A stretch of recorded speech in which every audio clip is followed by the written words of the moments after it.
जय श्री मित्रांनो, आज डे 19. सकाळी उठलो, रोजच्याप्रमाणे माझं वर्कआउट केलं. ध्यान, जम्पिंग जॅक्स, पुशअप्स, विठोबाचं नामस्मरण.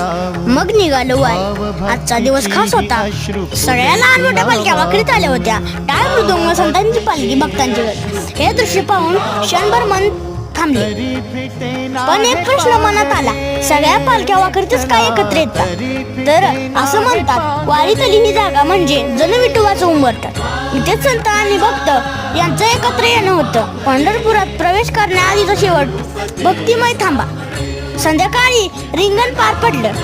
गजर, भजन, संतांच्या नावाचा जयघोष त्या वातावरणात मी हरवून गेलो. आणि संध्याकाळी वारकऱ्यांसोबत बसून भजन म्हटलं. ते क्षण शब्दात सांगता येणार नाहीत. असं वाटलं विठोबा समोर बसलाय आणि ऐकत आहे. आज मी फक्त बघितलं नाही, तर मी भक्ती अनुभवली आणि मी संतांची उपस्थिती जाणवली.